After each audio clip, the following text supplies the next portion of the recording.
When I tell people that the first date, dinner date with my husband, with my late husband, did not occur until 2 years after we met at a gas station. And a lot of people say, why? Well, one of the reasons is safety. I had read in a magazine article prior to meeting my late husband that women could significantly reduce their chances of sexual assault on a date if they took the time to get to know the person prior to meeting with them for any dates.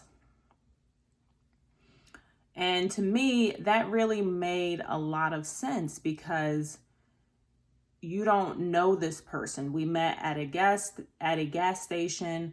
We exchanged numbers, and I wasn't about to just be seen out with anyone.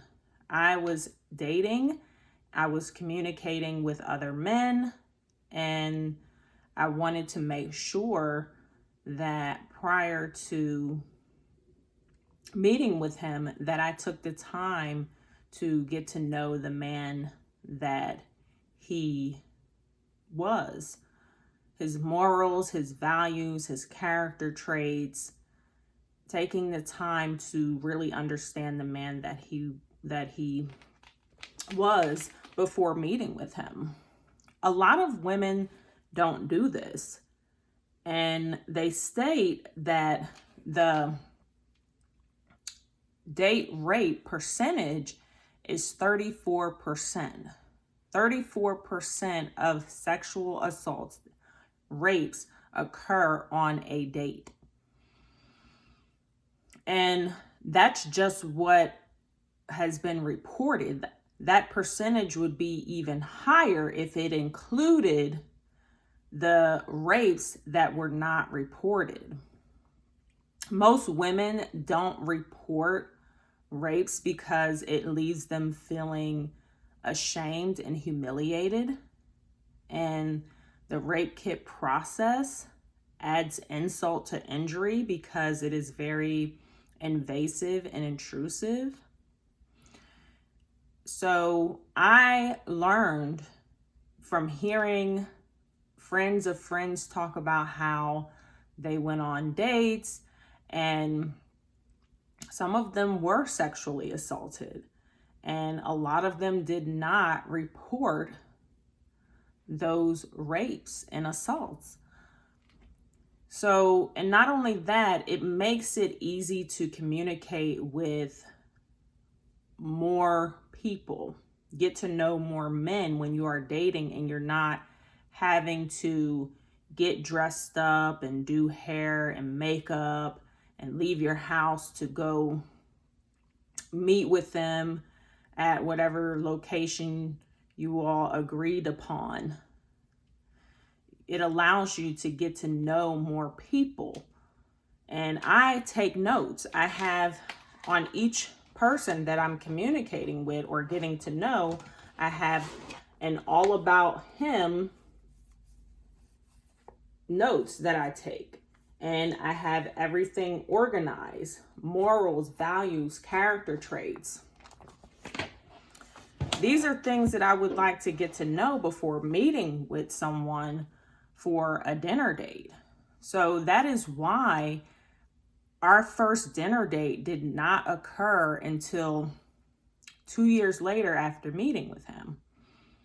In the meantime, I was communicating with several other men, getting to know them. And in that process, I learned a whole lot about him. I learned that he came from a very good family. He was raised in a household with his mother and his father. His grandmother and grandfather were also part of the household. And he he had a really good relationship with his grandmother. She would always tell him, she would always share words of wisdom with him. She would say things like, "You are a man once and a baby twice. You are old with wisdom and young with strength." Those were his grandmother's favorite words of wisdom that she would share with him. So in the process of getting to know him, I found out a lot of things about him. He loved to mentor young boys at the YMCA. He loved giving back to the community, not only with his time, but in a monetary way as well.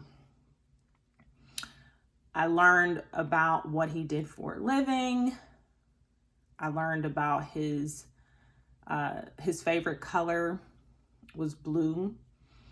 His favorite dessert was shortbread cookies. So in the process of getting to know him, I found out a whole lot of things about him. He was definitely a respectable man, and he had a positive impact on his community, and that made me feel good. And I'm not one to just be seen with anyone or associate myself with anyone. So I wasn't just quick to just go out on dinner dates with men because they were inviting me to go on dinner dates with them. I am very selective about who I am seen with, who I spend my time with. And I need to protect myself, because you could be meeting with someone, if you don't know this person and they invite you out, you could be meeting with someone that's part of a sex trafficking ring, someone who is a serial rapist or a serial killer. You don't know. So it's not a good idea to ever meet with someone for anything if you haven't gotten to know this person's mentality, their mindset. And until you are comfortable with the person that they are, you definitely don't want to meet with them, because these days a person could put an AirTag in your purse, or a smaller device than an AirTag, or attach it to your vehicle and be tracking your every move. Recently, one of my neighbors was telling me about how she had gone on a coffee date with someone that she had met on one of these social media platforms. They reached out to her. She thought he was handsome. She had only been talking to him for, I think, just a couple of weeks or something. And then she went out on a coffee date with him. Next thing you know, this man shows up to her house unannounced. She opened the door for him and he tried to push his way into her home, telling her that, oh, she could have been more friendly and given him a kiss or a hug or something. She was mortified. She ran out of her house. She came over to my house and I'm like, what is going on? She's like, yeah, this guy I went out on a date with, I don't even know him. I never gave him my physical address. I don't know how he was able to just show up at my house unannounced. More than likely, he had put some type of tracking device in her handbag or on her vehicle. There's no way that he could have known where she lived if she didn't tell him. And she never knew this guy. It was her first time meeting this person. So she was like, what is going on? So he ended up getting arrested because he left marks on her from trying to push his way into her home, and she was able to run out her back door. That's a scary situation to be in. So when people say, oh, you didn't meet with your husband you didn't go on a dinner date with your husband until 2 years after meeting him. Yes, I was communicating with other men, and I was getting to know him. The getting to know a person better process could take a couple of years, especially if you're communicating with other people. Out of all the men that I was communicating with, he seemed to be the most level-headed person out of everyone that I was getting to know. He came from a good family. He had a good upbringing. He had a good relationship with his mother, father, and his family members. And that was good. I found out about his preference on, if we were to move in together, how the household bills would be taken care of. I found out that he came from a household where his father paid all the household bills. And his mother was able to be a woman who was able to be her softest and feminine self, raise a family. So he came from a family where the man pays all the household bills. The woman can contribute in ways where, she might cook meals and other things. And as far as domestic labor, because I asked him about what his thoughts were about domestic labor and how he thought that those things should be handled within a relationship when two people are living together. And he said that that's something that you can call a third party to take care of. You all can take turns with those things. So he had a good mindset when it came to domestic labor. When I was living with him, we sometimes did call people in to help with things like keeping the shower stalls clean, the toilet bowls scrubbed, the floors swept and mopped, the carpets vacuumed, the hard surfaces dusted, the ceiling fan blades cleaned. So sometimes he would get help for that. We had a daughter. My daughter is now 24, and he would give me a break on that. So that is something that I really appreciated, because managing the caregiving of her, helping her with her homework, helping her get ready for school, helping her with her hair, helping her keep herself clean, teaching her how to keep her room clean and organized, and taking her to different extracurricular activities. Sometimes it gets overwhelming trying to wear so many hats, where you're having to take care of housekeeping, laundry, folding laundry. You wear a lot of hats when you are a mother and a wife. You wear the hat of the chef, the housekeeper. So I really love that he was mindful in the fact that sometimes he would have people come in to help with those things. And that really gave me a peace of mind and allowed me to take a break sometimes and step back and not just be in go mode all the time. Because my daughter was a very rambunctious child. She loved to be involved in many activities. So I was always taking her to tennis lessons, acting lessons. She wanted to play instruments, so she was involved in that as well. I was just always on the go. Being a mother, being a wife, making sure the household got taken care of. So I really appreciated him stepping in and having people come in occasionally. I would say about every quarter, he would have people come in to help with those things. And that really helped out. And he made sure that all the bills were paid without needing any financial assistance from me. And that was something that I got to know about him in the process of getting to know him in my notes that I had taken. The other guys that I was communicating with, they had a lot of unhealed trauma. They were well off financially. I mean, like people who were millionaires, but they had a lot of unhealed trauma, a lot of issues that they were dealing with inside. And they felt like they didn't need to get help for those things. And I'm thinking to myself, when people have unhealed trauma, they can lash out at you when you least expect it. And there's no telling how it will happen. And all I knew was that I did not want to have to deal with the backlash of unhealed trauma, especially if they're not wanting to seek help and do better with that.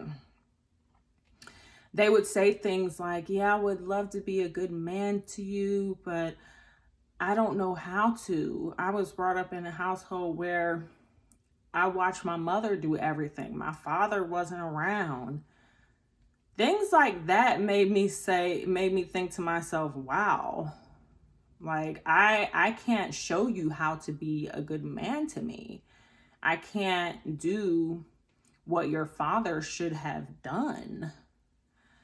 You need to seek help. You need to seek counseling. You need to seek mentorship if it is your goal to want to be a good man to a woman in a relationship, because you are going to carry that trauma with you if you don't heal from it, if you don't seek help, if you don't seek counseling for it. And now, me being in a relationship with you, I have to deal with what comes with that.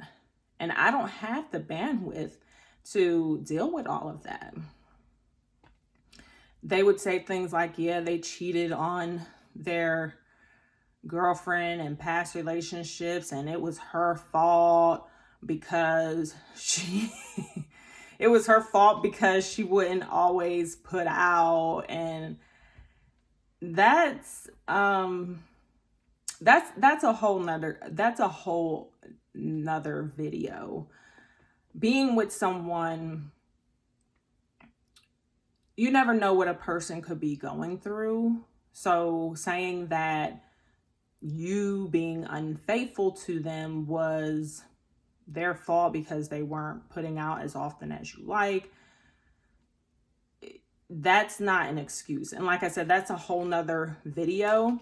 But it was things like that that would make me think to myself, okay, I know already just by getting to know this person that I'm going to get cheated on, because he's already saying it.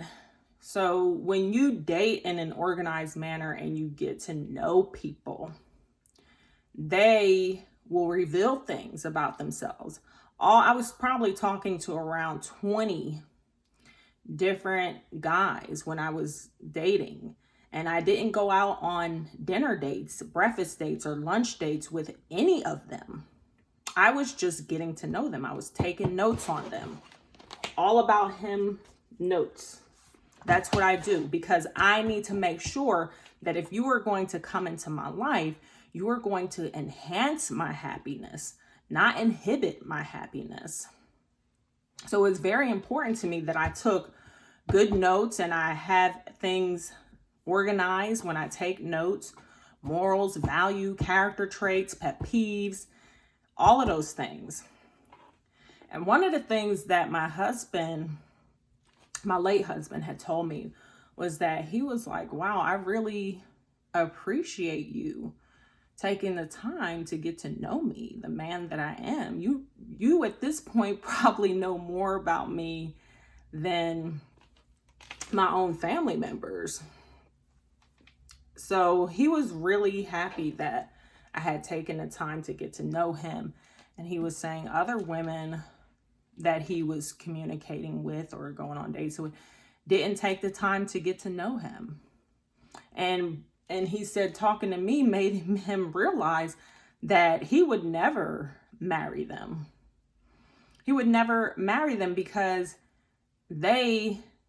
he said that those women made him feel like all they wanted from him was his money. They never took the time to get to find out more about him, more about the man that he was. And so he said, yeah, they made me feel like all they wanted was my money. They didn't care about the things that I do for my community. They didn't care about what my favorite color was. They didn't care about my pet peeves. They just didn't seem to care. And a lot of the times when you're on dinner dates, you're doing more eating than speaking. And the whole point of dating is to get to know a person. So when he finally was able to go on a dinner date with me, he was like, I just knew that I knew that I wanted to share my life with you. I knew that I wanted to share everything that I had with you because you had really taken the time to get to know me, and we got to get to know each other. He found out a lot of things about me as well. So it wasn't just me getting to know him, it was us getting to know each other. And so he was so impressed with that I had taken the time to get to know him. 3 months after our first dinner date, we were engaged. And of course, prior to getting engaged, you do want to find out about whether or not you are compatible with each other on a sexual level. Because without being compatible on a sexual level, your marriage might not work. So during the 3 months prior to us getting engaged, we were intimate with each other. And during that process, we did find out that we were compatible with each other. We liked a lot of the same positions, and we liked, we were very compatible sexually. And we found this out prior to us getting engaged 3 months later. By the time I met with him for a dinner date, I think we probably went on about 5 dinner dates before we became intimate with each other.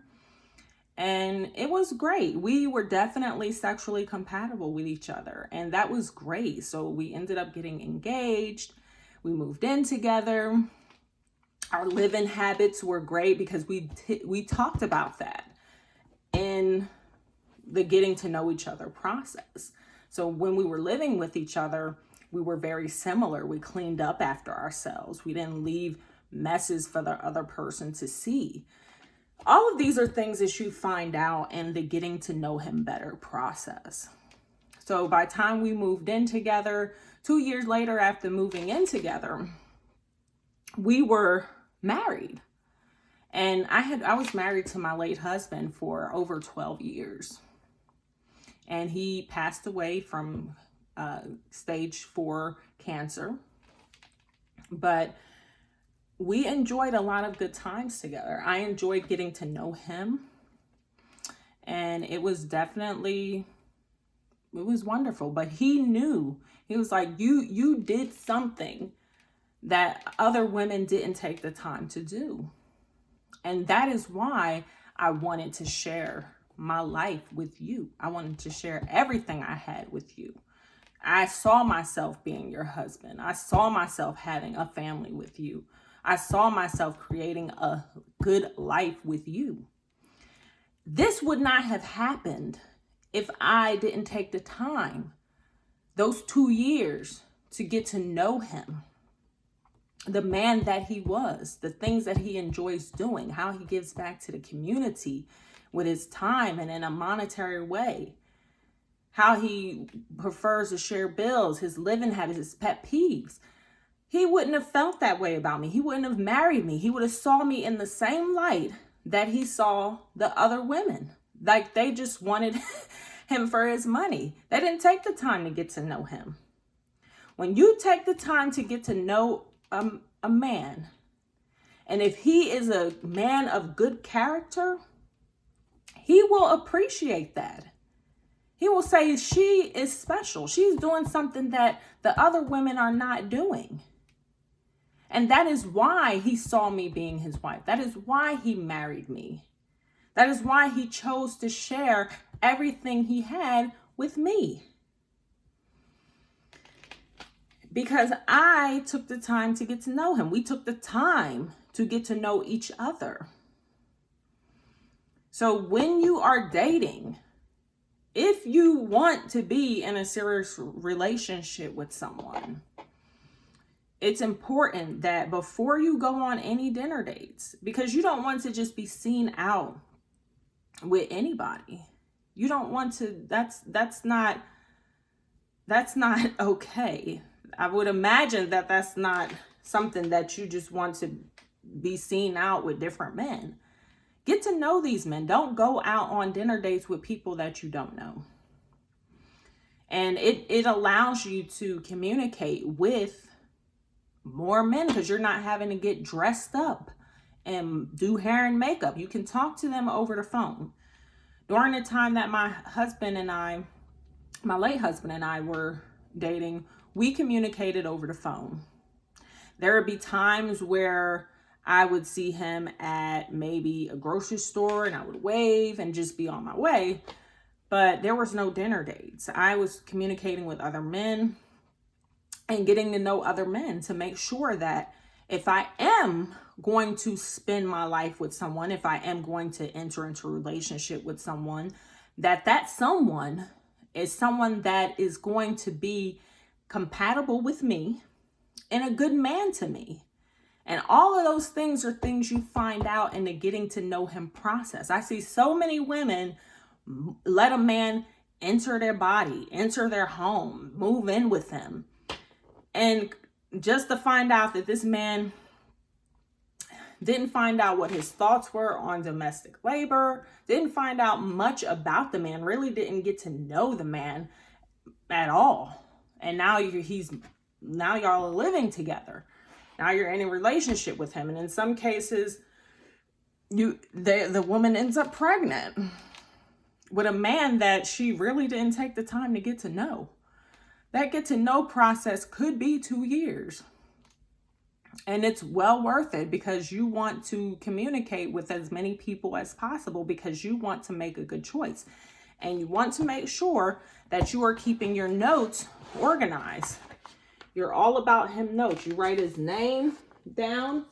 You write the kind of man that he is, the name and the kind of man that he is. You will know the kind of man that he is if you watched my video in its entirety titled The 4 Kind of Men That Exist on This Earth.